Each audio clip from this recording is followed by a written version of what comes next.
El Eco Multimedios presenta Historias y opiniones. Un ciclo de entrevistas con la conducción de Rogelio Adrián Rotonda. Nuestro invitado de hoy, Roberto Berkúnski. Un placer, Roberto, ¿cómo estás? A mí también, porque hacía tanto que no te veía, que no nos veíamos. Es verdad. En actividades deportivas. Hemos jugado al pádel, al golf, pero abandonaste todo, yo solo el pádel. Y bueno, yo soy mayor que vos, por eso no tanto. Abandono antes. Recién te decía, si ¿todavía decís la edad? Sí, decís la edad. Sí, tengo 70. Está fantástico. Sí, por ahora. Hay acá una anécdota en la radio que dice que te llamaron y que atendiste de un bote, de una lancha. Sí, ¿Cómo fue? No, un día que estaba pescando en un bote metido allí en una laguna cerca de San Cayetano, estaba con un amigo y suena el teléfono, y yo siempre suena y no conocía el número, pensé, digo, bueno, será un paciente, entonces por las dudas respondí. Y cuando me dicen, hablo del eco, que para hacerle una nota, y yo me reía, pues digo, te digo dónde estoy en el medio de una laguna pescando en este momento, o sea que, así que me hizo... Para que te dé envidia, además. Sí, sí, te faltó decirle. Sí, y tanto que me parece que no me preguntaron nada sobre la temática, porque empezaron todos a decir, no, qué envidia tengo, pero qué bueno. Así que terminamos. Hay pique, me decían. Terminaron hablando de pesca. Sí. Roberto, vos, ¿se sigue poniendo la H entre paréntesis cuando el padre ya no está? No. Viste que Roberto Berkúnski H, hijo. Pero es que mi padre no se llamaba Roberto. ¿No se llamaba Roberto? ¿Cómo se llamaba tu padre? Mi padre se llamaba Rubén Sarmiento. Rubén, claro. ¿Sarmiento? Sarmiento, le puso el abuelo Samuel. ¿Estaba permitido poner ese nombre? Sí. ¿Pero conocés algún otro Sarmiento? Bueno, conozco uno que fue presidente de los sí, pero era de apellido. Pero no, de nombre a nadie. No. Es la primera vez en mi vida que escucho el nombre Él tenía de sobrenombre Roberto. El sobrenombre de él era Roberto. ¿Y por qué? No sé. Le han puesto cuando era joven, ¿viste? Contame cómo, siempre digo, cómo arrancó todo, a qué escuela fuiste, de qué barrio eras. Mira, en realidad yo... Cuando venía para acá, yo no sabía si era a las 4, 4:30, por las dudas me vine a las 4. Sí. No llegó, digo, entonces me fui a la plaza. Me senté en un banco de la plaza que hacía años que no me sentaba nada más que a mirar. Y ahí recordé que yo cuando nací, a los meses nomás, nosotros vivíamos acá en Rodríguez, donde está actualmente la farmacia Central, la Rodríguez 421, que era la distribuidora del diario Revista. Atrás había una casa y vivía ahí. Y la Plaza Independencia era el patio de juegos mío. Desde que era chiquito yo recuerdo, mis juegos eran en la plaza, así que la reconocía por todos lados. Y encima iba a la Escuela 1, que queda ahí enfrente, me quedaba, así que todo el sector de vivencias fue ahí. Cuando tenía 10 años, 11, recién... Mi padre había construido una casa a la vuelta en Maipú, 531, al lado donde es la Policía Federal ahora, y vivía ahí, así que prácticamente mi barrio fue siempre esta zona de la plaza y de... Claro. O sea, la casa, digamos, en el fondo de la distribuidora estaba entonces... Había como una casa. ¿Y aprovechabas la distribuidora? ¿Leías? Todas las historietas habidas y por haber, creo que las debo haber leído siempre. A mí me gustaba leer todas esas cosas. Mi abuelo, Samuel, que era un defensor de los derechos humanos y comunista y que él le gustaba, me decía, no lea esas paparruchadas, me decía, y me traía libros que le mandaban de la Unión Soviética en castellano. Así que ahí leí Cómo forjar el acero, y me traía libros de cuentos, pero eran otro tipo de literatura. Así que bueno, en realidad la apetencia por leer yo creo que me apareció de ahí, porque tenía a mano todo. ¿Estudiaste en la Escuela 1, me decís? En la Escuela 1 hice la primaria, de ahí pasé el secundario a la normal, hice el ciclo básico y después bachiller. ¿Y vos qué soñaba ser Roberto Berkúnski cuando era chico? No sé. No recuerdo qué quería ser. O sea, sí sé que lo que yo quería de alguna manera era estar siempre en contacto con gente, escuchar a la gente, eso sí, me gustaba mucho. Según una psicóloga que nos tomó un test cuando estábamos en 6º grado, creo que era, no me acuerdo el nombre, decía así, tiene paramédico, me dijo. Y yo nunca le di mucha importancia a eso, hasta que después, cuando recién estaba en 4º, 5º año, estaba en la duda, ¿qué hago? ¿Bioquímica o medicina? Y en realidad el empujón para ir a estudiar a la universidad creo que me lo dio mi viejo cuando terminé el secundario, porque me dijo, o estudiás o trabajás. Y vos no querías trabajar. Y yo dije, ¿qué es más fácil? No, debe ser más fácil estudiar. Siendo que en el secundario, un desastre. O sea, yo nunca creo que me fui en menos de 6 materias, ¿viste? O sea, inclusive hasta repetí un año. ¿Pero un desastre por qué? ¿Porque no estudiabas o porque no te entraba? No, creo que no estudiaba, porque después en la universidad hice todos los años corridos, a los 24 años ya era médico. Ah, mira. Y también repetiste, me decías. Repetí un año por una previa de anatomía. Para colmo. Sí, y 3 repetimos el año, me acuerdo de 2 compañeros. Pedersoli, Salceda y yo. Choli, Pedersoli, sí. El negro Salceda. El negro Salceda. ¿Qué año? Esto es una noticia bomba. Y repetimos 4º año. Y después fuimos los únicos que realmente de la cursada esa, creo que uno más, siguió una carrera universitaria y tuvo una profesión. Fíjate vos. Sin embargo, los 3 ya me querían matar en mi casa, ¿no? Realmente. Me imagino. Haber repetido. ¿Y decidiste irte a estudiar medicina? Sí, me fui a La Plata. A La Plata. Me fui a vivir justamente con Salceda, con Pedersoli y Medina. Que los repetidores y Ricardo, que no lo era. No, Ricardo estaba todo el día estudiando. ¿Había sido también compañero de ustedes, Ricardo Medina? No, Ricardo iba a San José. Ajá. Bueno, ahí fuimos juntos a vivir, estuvimos ahí viviendo juntos 3 años más o menos. Después yo me fui con otros amigos, que después también fue médico, Jorge Brun, que falleció. Y bueno, la vida en La Plata, como te digo, no era matarse, era simplemente poner horas para estudiar. Y mejor que trabajar. Mejor, para mí fue... Te había resultado bien, digamos. Lo que pasa es que para mí trabajar significaba estar cumpliendo un horario estricto, o sea, tener un horario para entrar, para salir, y yo decía, no, esto es... Los horarios a mí me ponen medio loco, te diría, ¿no? Y Roberto, ¿de qué te recibiste? Me recibí de médico, después hice la especialidad... Eso quiero que me expliques. Sí, después hice la especialidad de 3 años, estuve en Buenos Aires. O sea, no te saltés lo que no sabemos. Te recibís de médico en La Plata. ¿Te venís? No. Me voy a Buenos Aires y hago en el hospital Moyano, que es borda la parte de mujeres. Estoy ahí 3 años y trabajando en una clínica psiquiátrica del doctor Cabral.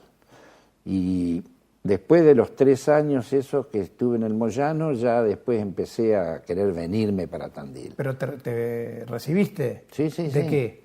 Me recibí de médico psiquiatra, vamos a llamar así, aunque el título de la especialidad después la tenés que gestionar acá en el colegio médico y demás. Pero mi título es especialista en psiquiatría y psicología médica.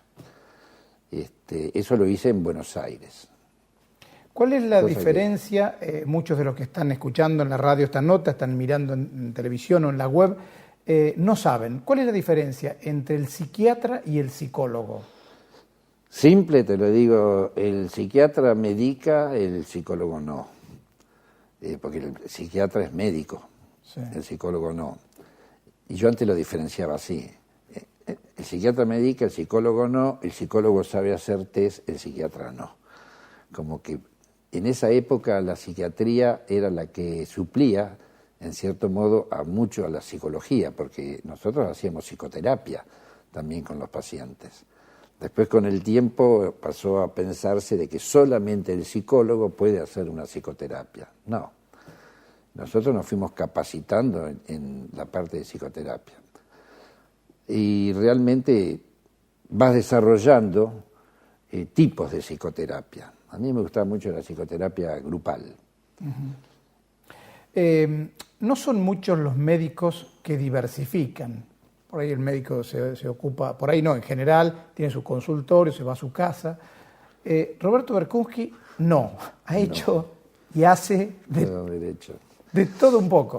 Hice siempre de todo un poco. Mira, fui profesor en la Facultad de Trabajo Social, la parte universitaria. Estudié también algo de teatro en la universidad, 1 año o 2. Teníamos el grupo cómico musical conjuntamente con... Sí, a eso vamos a llegar también, ahora te voy a preguntar de eso. Voy mezclando, todo lo Además, que hice. tuviste El Piojo con Daniel Trueba, también creo. fui comerciante. También fuiste comerciante. Tuve El Piojo, la famosa casa de avisos, vamos a decir, humorísticos. Fueron famosos, Sí. pero realmente famosos. Los avisos, vos los hacías. Sí, me divertía enormidad haciendo los avisos. Por eso tenía El Piojo, para publicar los avisos. Claro, pero sí, mucha gente me decía, cuando iba a poner la casa de pesca de camping, me dice, ¿qué nombre le vas a poner? Y qué sé yo, no sé, y todo el mundo me decía, ponele el dientudo tal, o el bagre, todo relacionado con la pesca. Y un día mirando y leyendo una revista, Hortensia, no sé si te claro, acuerdas, la cordobesa. Cordobesa, Sí. en la tapa había todos unos monstruos así que se iban comiendo la gente, ¿no? Entonces, la gente que disparaba gritaba, nos comen los piojos, nos comen los piojos. Y era una época de malaria realmente. Entonces, ahí me quedo, digo, si le pongo el piojo, digo, estamos en la época de que nos comen los piojos, y le puse el piojo. Todo el mundo me renegaba, ¿cómo le va a poner ese nombre? Es todo asqueroso. No, Asqueroso, claro. Digo, para mí, vos pensás en algo, le decía yo siempre, la Avenida España va teniendo todos nombres propios. Era Casa Gómez Sánchez, Casa Sosa, Sí. Berrut, o sea, todos los nombres propios. Le digo, a medida que se va alejando del Calvario, ya se va despiolando un poco, porque después está la Casa del Caño Escape, ¿viste? Y ya había más colorido. Está bien. Entonces, como diciendo, ahí parece que Jesús decía, sean formales, y a medida que se iba alejando se perdía el efecto No lo sean tanto. de la formalidad. Es muy buena. Además, gran pescador. No sé si gran, pero de- viejo pescador. Claro, gran dedicación a la pesca, digamos. Sí, me gusta enormidad. Me gusta pesque o no pesque, me gusta el estar ahí frente a lo que es el lugar, y más cuando lo hacemos con amigos y demás. Yo disfruto enormidad la compañía de los que están pescando conmigo, ¿no? No soy competitivo, para nada. Sí, eso. tampoco lo eras Tanto cuando que- hemos jugado tampoco. Tanto que cuando yo tenía el piojo, un día del club de pesca nos dijeron si les donábamos los trofeos o los premios. Y dije, bueno, no hay problema, pero los vamos a ordenar nosotros. Sí, no hay problema. Bueno, entonces, como siempre eran 15 pescadores los que ganaban siempre, entonces pusimos, primer premio era un anzuelo. Segundo premio, una boya. Tercer premio, una línea con 2 anzuelos y así. El premio número 20 era una carpa para 4 personas. Todo invertido. Invertí, porque yo dije, no es justo que los que nunca llegan, porque no Es son cierto, claro. profesionales de la pesca, no lleven nunca lo más importante. Bueno, fue la primera y única vez que el Club de Pesca me aceptó que pusiéramos al otro año dijeron, Que ponga otro. nos donan, pero ponemos nosotros el orden, dice. Roberto Berkowski, ¿le tuvo alguna vez miedo al papelón? ¿Tenés vergüenza? Cuando era chico era medio timidón, muy timidón. Me acuerdo que un día en Buenos Aires, que tenía 17, 18 años, era muy tímido frente a situaciones, había un violín en una casa de música, y yo siempre pensaba, ¿cómo me gustaría aprender a tocar el violín? Y entré a preguntar y digo, ¿cuánto cuesta el violín? ¿Como para quién? Ahí me hice de trapo. Y, no, para un chico, le digo, pero no me animaba a ciertas cosas, mirá. Después me hice un medio desfallatado. Claro. Y en eso de hacerte medio desfallatado, aparece el escenario, aparece el teatro con los médicos. Sí. ¿Cómo fue? Hicimos- ¿Quiénes estaban? Y lo iniciamos con García Castañino, que era dentista, que era Sí, el me que acuerdo, claro. nos dirigía, y estaba Gagliota, Pastor, el cirujano, Sí. Miguel, y mi hermana, los 4. Mabel. Un año hicimos eso. Después, a los otros 2 años, ya después se cansaron mucho, ensayos, muchas cosas, y quedamos 3. Valerio, el Guillermo. doctor Valero, María Laura Leandro, que era una trabajadora social, y yo, los 3. ¿Qué se llamaba? Medicus Concerno, ¿cómo era? No, Medical Show. Medical Show. Pero lo disfrutábamos enormemente. Hasta un colectivo habíamos alquilado que llevábamos todo el escenario, todo, y anduvimos por Ayacucho, por Barker, por Azul. Hacíamos una especie de trashumantes. ¿Fue tu única experiencia en teatro o no? No, en teatro también alguna obra hice acá en la universidad. También participé en la película Matar al abuelito. Con Federico Lupi. Sí, que los nervios tenía yo, porque me fueron a buscar, porque en la escuela de teatro dijeron que sí, andaban buscando un tipo de más edad, viste, no un chico. Y yo dije, ¿cómo voy a hacer? ¿Trabajar en cine? No, nunca lo hice. Pero sí, vení, qué sé yo. Bueno, fui. En Ramón I era que se hacía Sí. la filmación. Y los nervios que tenía era, en un momento determinado, yo, era el médico que atendía a Lupi, yo le tenía que decir a Lupi, bueno, usted ya no es ningún jovencito, ¿viste? Y le digo, bueno, usted ya no es ningún viejito, usted no es ningún viejito. Se me confundió. Así que el Lupi me mira y me dice, gracias, pibe. Grabemos de vuelta, pero gracias, pibe. Sí, gracias, pibe. Decía. Bueno, pero en realidad es una experiencia. Yo no filmaría. Teatro sí haría, siempre, porque es distinto. Como uno lo vive. Volvamos a tu profesión. A la familia que tiene algún familiar, valga la redundancia, con problemas, por ahí le cae mal decir hay un loco en casa, Sí. hay un demente. No, ¿cuál es? ¿Hay un término para utilizar sin que nadie se ofenda? Y depende, los términos dependen de la manera en cómo uno los diga.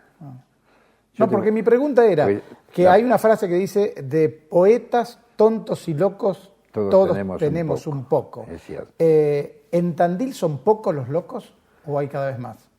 No, los locos, el loco es en psiquiatría lo que se llama el psicótico. El psicótico se caracteriza porque tiene un deslinde con la realidad. Él vive su realidad. Lo que hay muchos son las neurosis, que no son los locos que nosotros definimos como tal. O sea, en psiquiatría hablamos de psicóticos o neuróticos, vamos a ponerle Ahí está, simple. ahí me gustó más. Los claro. psicóticos son lo que le llamamos los locos. Te traigo la memoria, la historia, el loco Pito, el Cachafaz, la loca María, esos eran psicóticos. Paco también era loco. Paco. Cacheta. Cacheta. Bueno, todos esos ¿Han eran desaparecido locos. esos personajes? ¿O Y están sí. contenidos? ¿O No, lo cómo que es? pasa es que la locura esta, Sí. o sea, los locos estos, fueron cambiando, no ellos, sino la sociedad va haciendo otra contención. Aparecieron también medicamentos antipsicóticos que evita que muchos de estos personajes anden por las calles, y inclusive las internaciones. Vos pensás que cuando aparecieron los antipsicóticos, el Borda tenía 5.000 internados. Apareció el Ampliactil, que es el primer antipsicótico que aparece, y la población hospitalaria se reduce a 2.500. Mirá, O sea, 50%. 2.500 pudieron volver a su casa.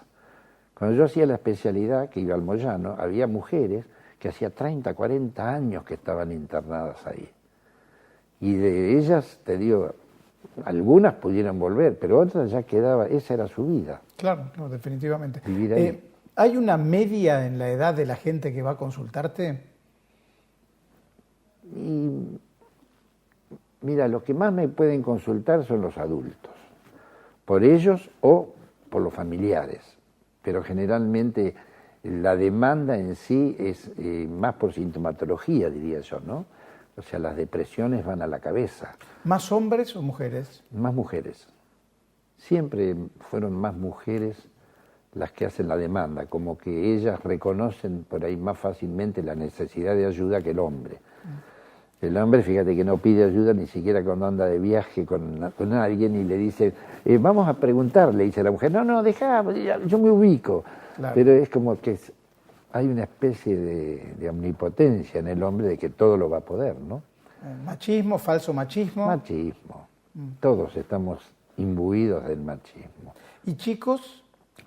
Chicos yo no veo muchos, porque no tengo la especialidad de chicos, pero creo que también en los años del hospital que tuve, los chicos no eran tantos. O sea, los chicos antiguamente, los problemas de conducta y demás se manejaban sin el psicólogo, y yo creo que hoy en día se le da mucha importancia a todo lo que es el apoyo psicológico, que es importante también, ¿no? Roberto, ¿vos sabés si hay algún dato que tenga que ver con la cantidad de psicóticos porcentualmente que hay en las ciudades? O sea, si Tandil tiene muchos comparados con Azul, con La Barría, con... Hay un estudio hecho en el cual, mira, yo me acuerdo de ese estudio, hace años lo vi, en la ciudad de Chicago habían hecho, vamos a decir, lo que vivían en el centro, los que vivían en la periferia y los que vivían en el área rural, ¿no? Sí. Y el porcentaje de psicóticos era exactamente igual en cualquier área. El porcentaje de neuróticos cambiaba. Los que vivían en la ciudad tenían más porcentaje de neuróticos. O sea que entonces, perdón, te dejo completar.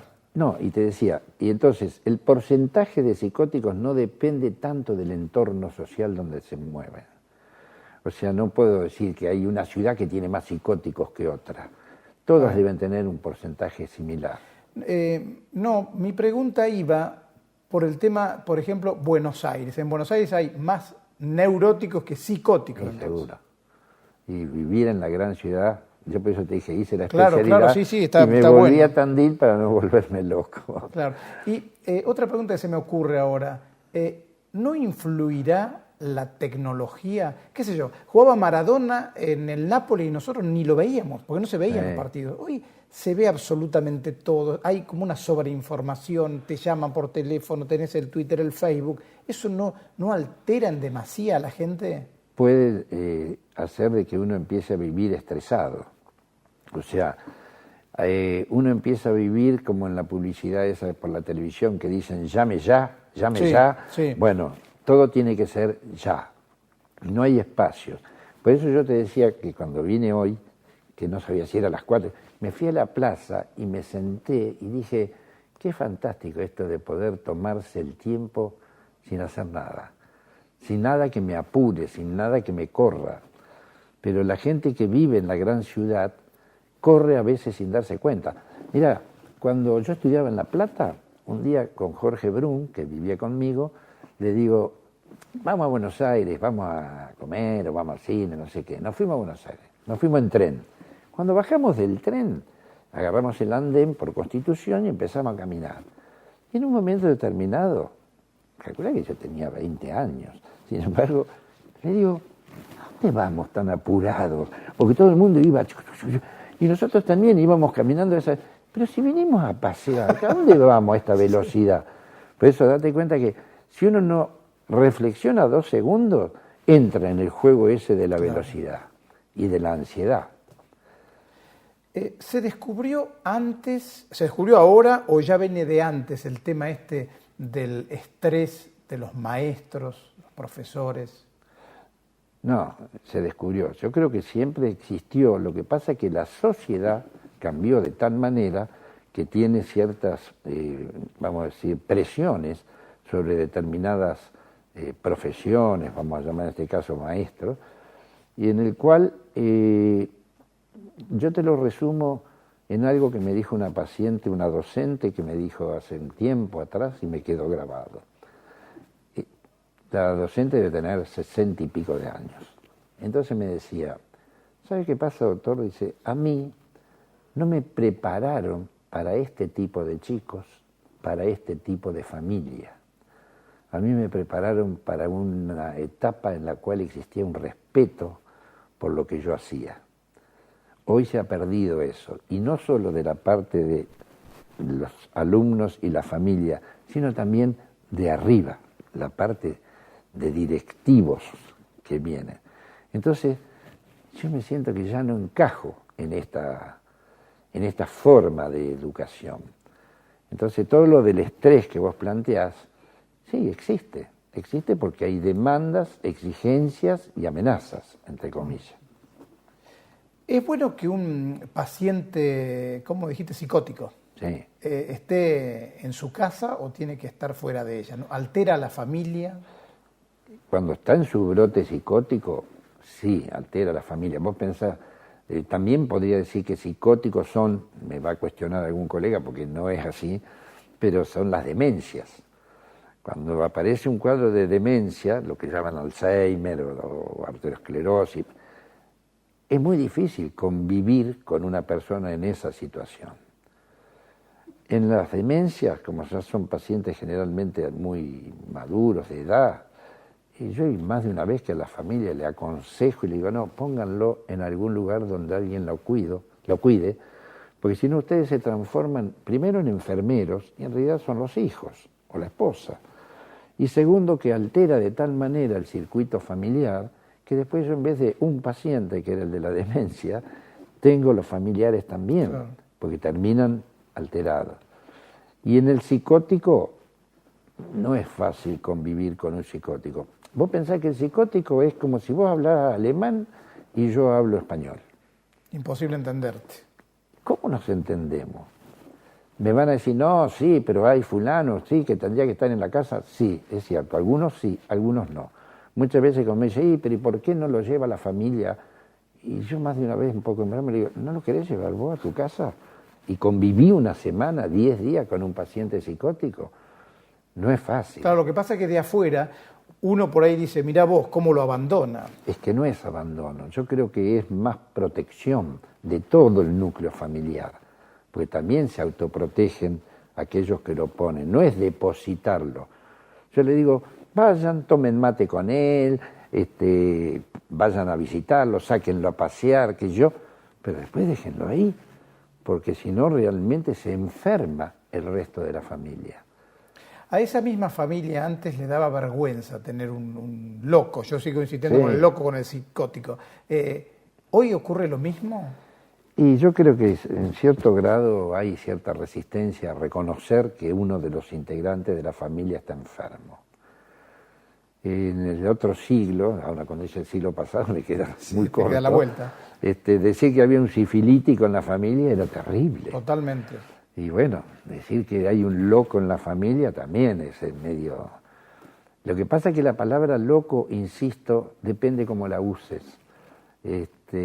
Yo un poco cuando estuve a cargo del área de salud mental acá, a los internados que tenía, y yo en serio le decía, yo amo a mis locos, porque realmente para mí el trabajo hospitalario fue algo que me llenaba enormidad, y los amaba en el sentido de que había que cuidarlos, contenerlos, y me decía, no digas eso, como tus locos. Sí, pero lo digo desde el corazón, con afecto, claro. Había un cartelito de un congreso, una vuelta, unas tarjetas que me causó mucha gracia, porque decía, apoye la salud mental como loco. Está bueno, claro. Está bueno. ¿La demencia es hereditaria? No, la demencia no es hereditaria. O sea, todas las enfermedades psiquiátricas es muy relativa a la herencia. Ojo, hay una predisposición a poder tener lo que tuvo el padre, la madre o el abuelo. En la única enfermedad que normalmente puede haber cierto efecto, digamos, hereditario, es en lo que se llamaba antes la psicosis maníaco-depresiva, que actualmente es lo que llaman a veces trastorno bipolar. Uh-huh. En eso puede haber una cierta influencia de la herencia, independientemente del entorno en el cual viva el sujeto, porque uno puede decir, bueno, pero si vive con un padre o una madre que tiene el trastorno bipolar, no, está el ejemplo hecho en chicos que han salido de su ámbito familiar, han sido criados en otra familia y por ahí aparecen estas situaciones ciclotímicas, digamos, de los estados de ánimo, ¿no? Algún efecto tiene que existir.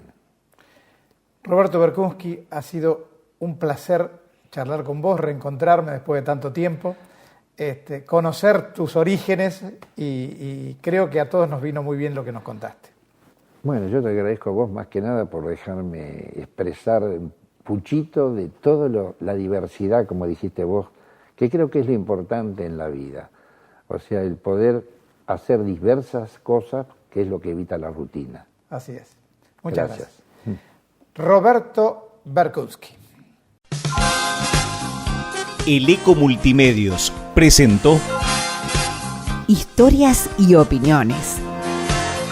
Un ciclo de entrevistas con la conducción de Rogelio Adrián Rotonda.